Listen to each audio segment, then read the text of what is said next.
Saludos, somos el grupo número 4. El día de hoy le hablaremos acerca del libro de Educación del Aula de Jesús Guillén, específicamente en su capítulo 9, Una escuela con cerebro. Este grupo está constituido por Ángel Peña, Jeremy Nieves y un servidor, Joan Hernández. Voy a apagar la cámara de asuntos de conectividad, pero seguimos activos.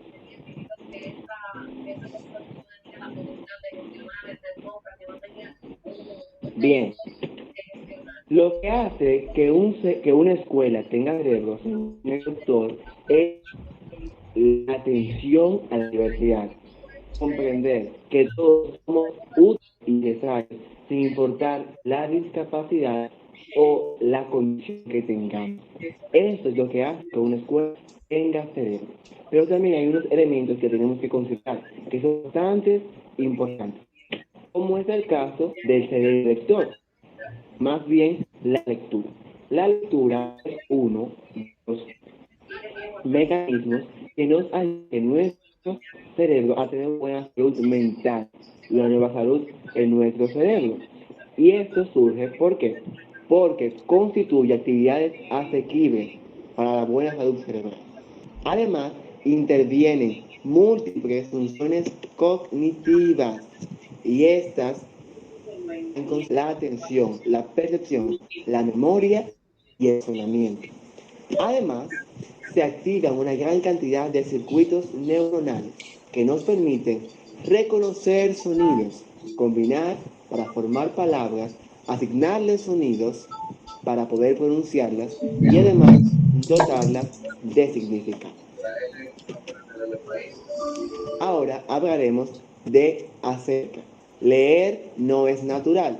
¿Por qué decimos esto? Bueno, lo que pasa es que la lectura es una habilidad que tenemos que aprender. ¿Por qué? Porque nuestro patrimonio genético no incluye los circuitos cerebrales destinados a la lectura, a diferencia que la lengua hablada. Esa es la razón por que el aprendizaje de la lectura puede resultar un poco difícil para los niños, incluyendo a los disléxicos. Variación de la lectura según la lengua. ¿Qué me quiere decir por eso, Joan? Lo que pasa es que existen diferentes tipos de lengua y el aprendizaje de la lectura puede variar dependiendo cuál sea esta. Existen las lenguas transparentes u opacas. Las lenguas transparentes son aquellas que guardan una relación, una conexión entre sus fonemas y sus grafemas. ¿Cómo es esto? Guardan una relación, cómo se escribe y cómo se pronuncia. Mientras que las lenguas opacas no sucede esto. Un ejemplo de la lengua transparente es el español. Y un ejemplo de una lengua opaca, perdón, es el inglés. ¿Por qué? Porque no guarda una relación entre sus fonemas y sus grafemas, entre cómo se escribe y cómo se pronuncia. Es por esto que el aprendizaje de ese idioma para los niños y para cualquier persona que lo quiera aprender resulta más difícil. Bebés, genios lingüísticos. Ustedes me dirán, pero Joan, ¿de qué tú me estás hablando? ¿Cómo que los bebés son genios lingüísticos?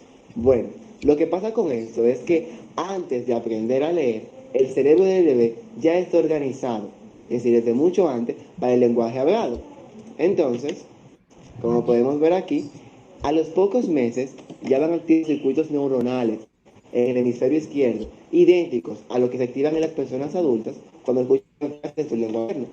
Los bebés son capaces de reconocer los sonidos dentro del sexto y el octavo mes. Sin embargo, ellos van perdiendo esta habilidad a través del tiempo. Cuando ya tienen 10 meses, la tienen muy poco desarrollada. Entonces, en este tiempo, en el tiempo en el que el bebé puede escuchar los sonidos de cualquier idioma, sirve para que él pueda aprender. Y por eso es que decimos que los bebés, disculpen, es por esto que decimos que los bebés son genios lingüísticos, porque en este tiempo ellos pueden aprender el idioma, tanto el idioma materno como el otro idioma que están escuchando. Y el aprendizaje de un idioma no interfiere en el aprendizaje del otro. Es decir, que un bebé puede aprender, o sea, un bebé puede ser bilingüe más fácil que una persona adulta, porque en este tiempo su cerebro va absorbiendo esa información y se le hace más fácil. Pero en el caso de un niño expuesto a más de una lengua, como les comenté, el aprendizaje de un idioma no afectará el aprendizaje del otro. ¿Por qué? Porque hay un entrenamiento en sus funciones ejecutivas que le permite que esto suceda. Ahora vamos a hablar acerca de la atención, pero no cualquier tipo de atención, sino la atención adecuada. ¿A qué me refiero cuando yo les estoy hablando a ustedes acerca de la atención adecuada? Bueno, lo que pasa con esto es que aunque el niño tiene una tendencia natural a interpretar la palabra como un todo, como que lo que dice eso es, se requiere de una atención selectiva para poder ir identificando las letras que conforman más bien las palabras. En la práctica se ha comprobado que no es suficiente exponer al niño solo a las letras, sino que hay que ir enseñándole de forma sistemática las correspondencias entre los grafemas y los fonemas, lo que hablamos anteriormente, porque la correspondencia entre grafemas y fonemas facilitan el aprendizaje. Y esto hace que acelere, como dije anteriormente, el aprendizaje de la lectura, ya que ello propicia que ciertas áreas corticales terminen especializándose en el reconocimiento de las palabras escritas. Al explicar a los niños, cuando le enseñamos a ellos las palabras compuestas que constituyen las letras, estas unidades elementales ayudan a que el lenguaje hablado tenga una cierta relación con el lenguaje escrito. ¿Por qué? Porque el hemisferio izquierdo del cerebro es más eficiente para la lectura que el hemisferio derecho. Y cuando hacemos esto, lo que se hace es que se desarrolla nuestro hemisferio izquierdo. De igual modo, hablaré de lectura espejo. Lo que pasa aquí es la confusión de letras en espejo. Como podemos ver en el ejemplo, la B y la D. Es un fenómeno que se puede dar en cualquier niño. No tiene que ser solo en los disléxicos. Y lo que pasa es que está relacionado con el reciclaje, lo que hablamos anteriormente. Nuestro cerebro evolucionó desarrollando un sistema que nos permite identificar los rostros, las caras de las personas y saber que una persona es la misma, vista desde la izquierda y desde la derecha. Y eso es lo que pasa con las letras. Como lo vemos igual desde la izquierda hacia la derecha, podemos ver una letra como la B, como una B dos veces. Porque esto no ayuda al aprendizaje de la lectura. Entonces, lo que pasa con esto es que en este proceso se ha probado que es muy útil enseñar a los niños ejercicios en los que ellos vayan trazando las letras con sus dedos. Esto lo que hace es añadir estímulos visuales y gestos a las escrituras, que acelera el aprendizaje de la lectura. ¿Por qué? Porque vamos teniendo una ruta neutral en nuestro cerebro específica que no está asociada al reconocimiento de los objetos, sino a su orientación. Todo de mi parte, continuamos con mi compañero Miguel Ángel Pérez.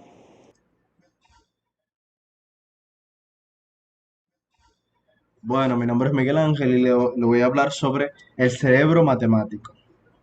Como sabemos, en la educación y en las aulas, los jóvenes suelen tener problemas de estrés y ansiedad gracias a las matemáticas, tienen un rechazo a ella, no se sienten cómodos, aunque los docentes hacen el esfuerzo de enseñar, ellos no, no pueden contrastar lo aprendido y abstraer los conocimientos y aplicarlos en situaciones. La enseñanza de la matemática suele ser muy metódica y haciendo que los estudiantes rechacen más eso. Entonces, continuamos viendo cómo en el futuro los estudiantes caen en la frustración y en que, aunque tú le expliques un tema sencillo de la matemática, no lo comprenden.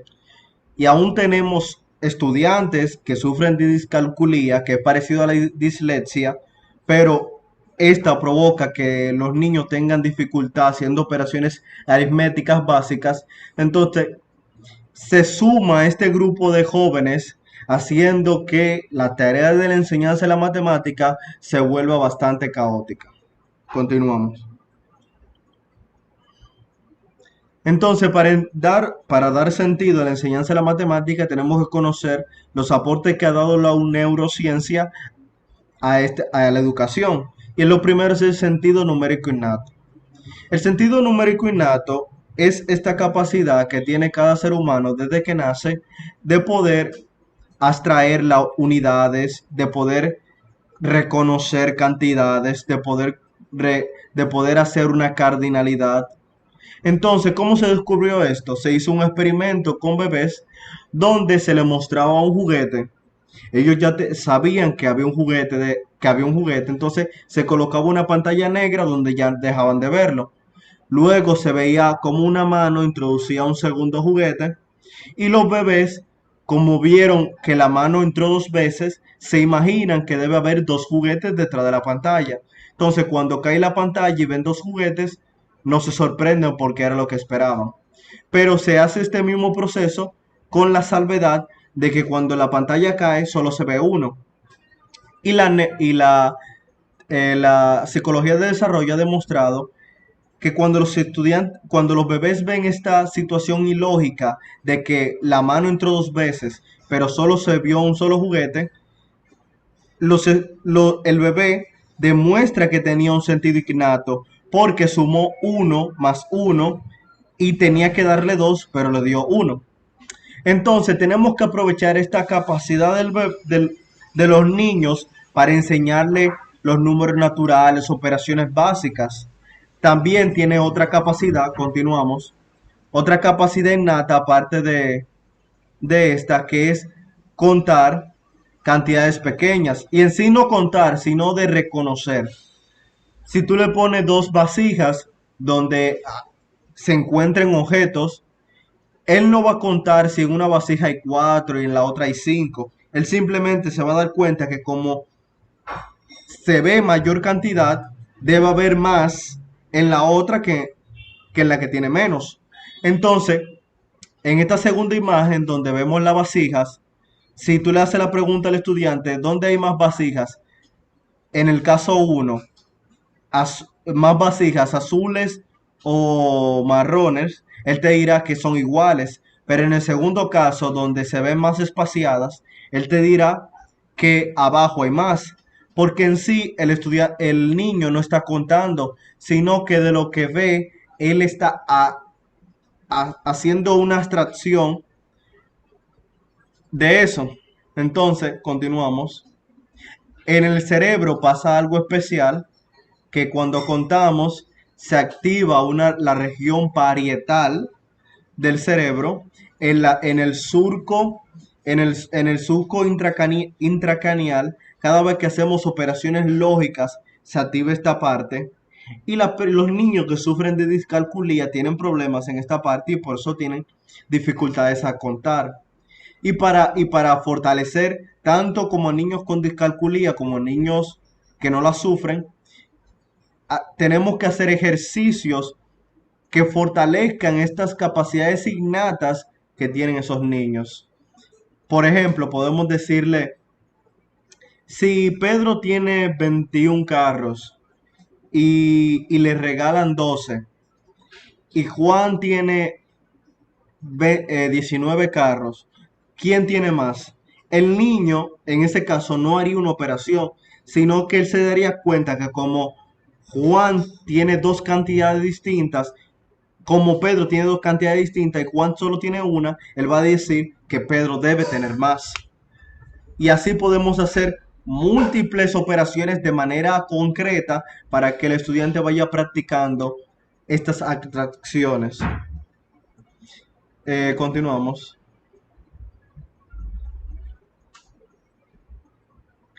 Entonces, entramos de la cognición numérica a la educación. Ya sabemos lo que pasa dentro del cerebro. Entonces, ¿cómo aplicamos esto en la educación? La mejor manera que se ha visto es aprovechar esta capacidad numérica intuitiva que tiene el niño, que ya fue creada en el cerebro, y fortalecerla. ¿Qué haciendo? Creamos situaciones didácticas concretas y eso el neurocientífico Roseau lo respalda.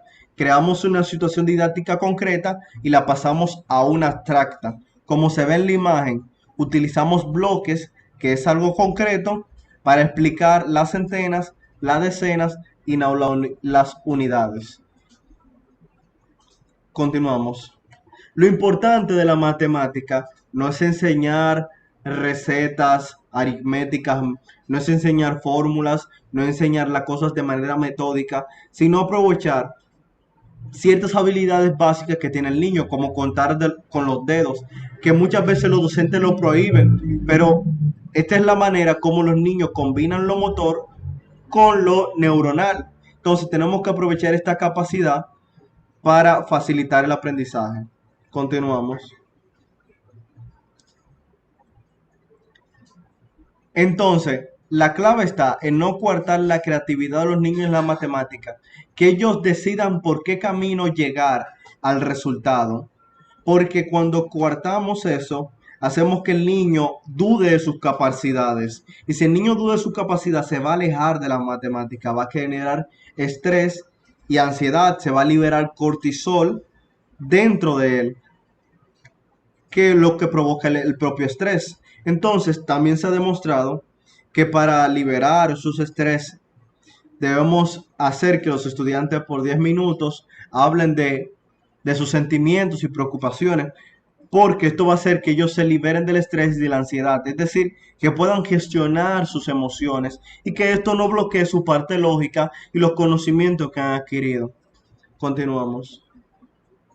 Entonces, a manera de resumen, cómo mejorar la enseñanza de la matemática, tenemos el método de Singapur, que es pasar de algo concreto, de objetos donde el niño puede tocar, puede sentir algo que sea sensorial, pasar a algo más metódico relacionado a la matemática y para el final terminar en un objeto inmaterial que es lo abstracto.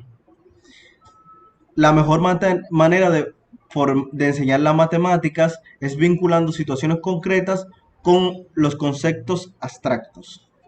Gracias. Y continuamos con mi compañero Yeoli. Buenas, mi nombre es Jeremy. Yeoli. Buenas, mi nombre es Jeremy Mieses, soy el último grupo. Voy a abordar un poco sobre la evaluación y el neuroaprendizaje.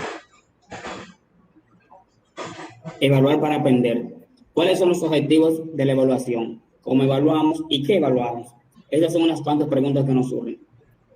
Es eficiente que las respuestas a estas preguntas condicionaran el éxito de las metodologías utilizadas en el aula y los resultados obtenidos en el alumnado. Tradicionalmente, los profesores hemos tratado de transmitir de forma correcta la información y no tanto en entender las causas que por las cuales los alumnos aprenden.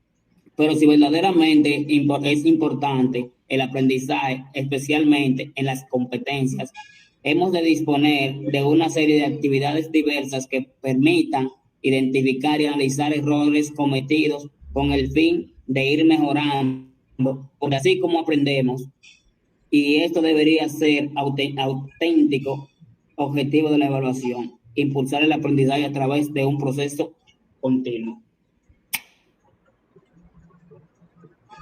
Diversificar la evaluación.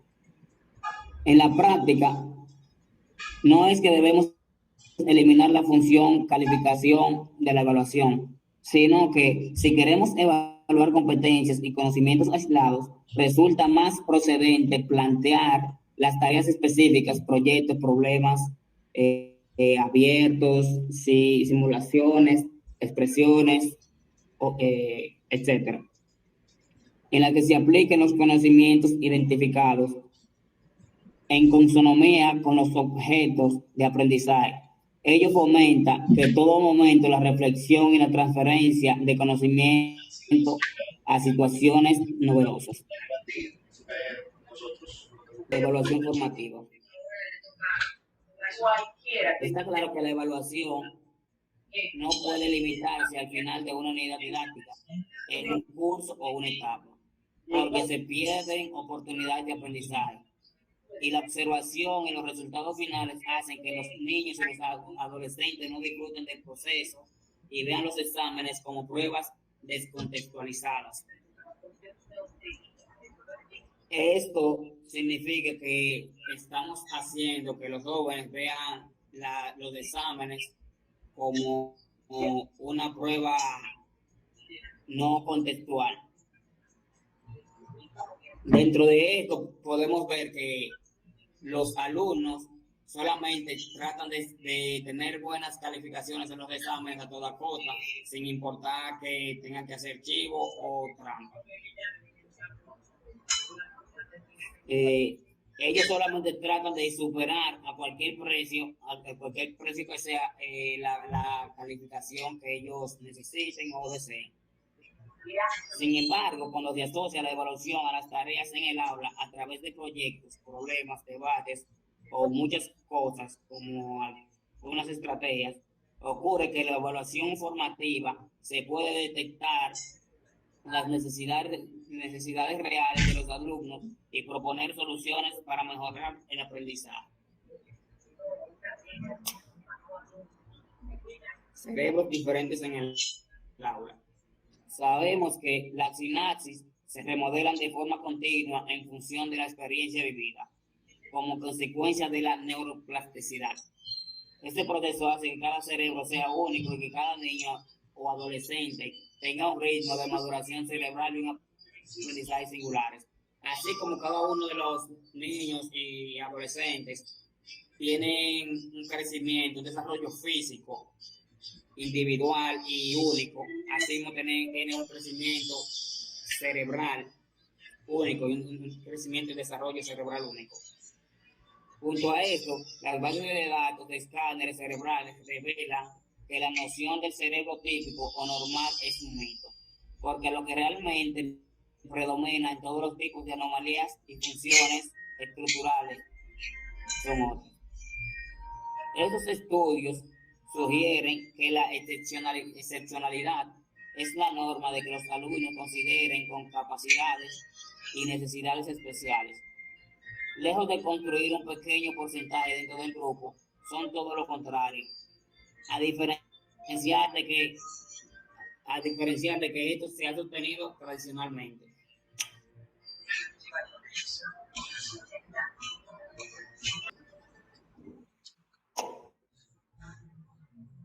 Desterrando neuromitos.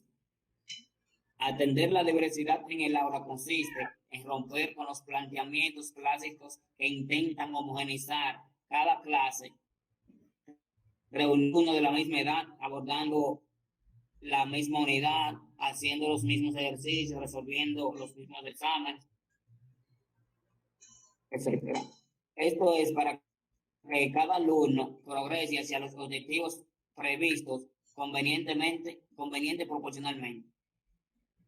De forma frecuente, situaciones de aprendizaje óptimas para él, gracias a las clases que se vaya generando la necesidad, mentalidad y crecimiento.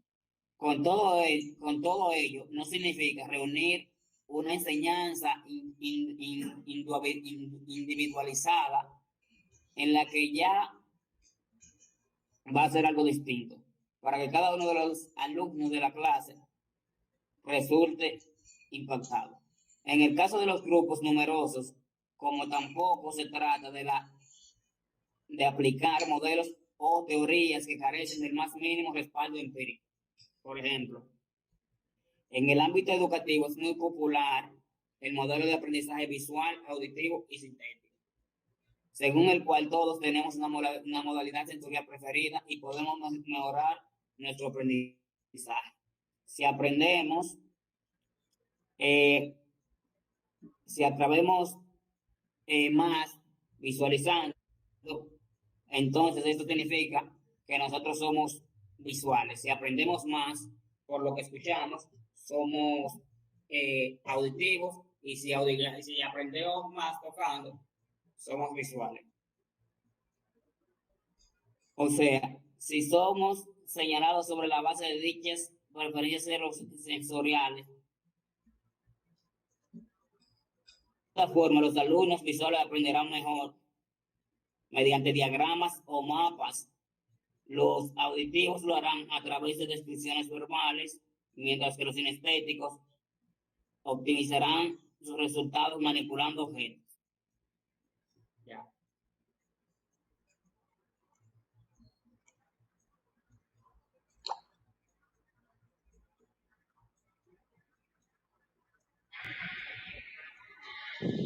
Está en pausa. El futuro del país. Y por eso allá dan horas de presencialidad de docencia. Y así tienen un desempeño superior a los de la mayoría. Porque sabemos que si los jóvenes, o sea, si los jóvenes saben cómo funciona su cerebro, cómo ellos aprenden, entonces ellos tienen más capacidad para aplicarlo y ponerlo en práctica. No es lo mismo yo aprender sin saber cómo es el funcionamiento, a yo saber cómo funciona mi cerebro, cómo yo aprendo y qué cosas yo debo hacer para que ese se estimule y pueda obtener mejores aprendizajes. Pero no voy a hablar solo yo. Dime tú, Miguel, ¿qué te pareció el video? ¿Qué fue lo que más te llamó la atención? Oh, buenísimo. También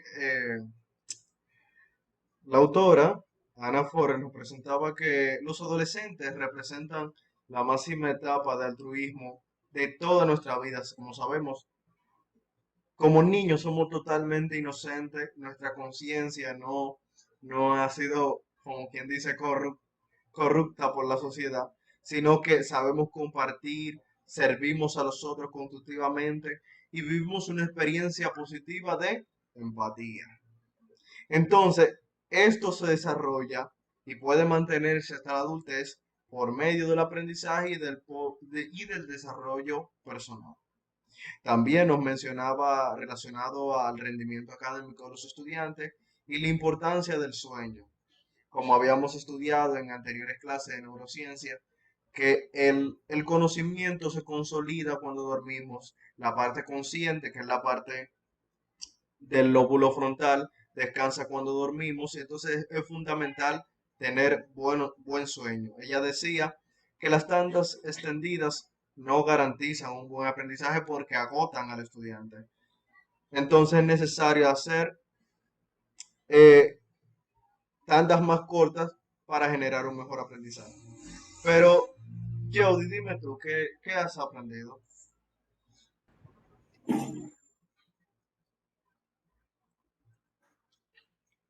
Bueno, yo he adquirido unos conocimientos aquí luego de este video. Ella habló sobre la resiliencia y la neuroeducación. Ella se refirió a que tienen en común el estudio de los vínculos, que estudian el estrés, las emociones, la autoestima, la confianza, etcétera. Que la mentalidad de crecimiento, la mentalidad para el crecimiento proyecta el futuro y, y entre otras cosas. La empatía y la compasión han demostrado mediante unos estudios que pueden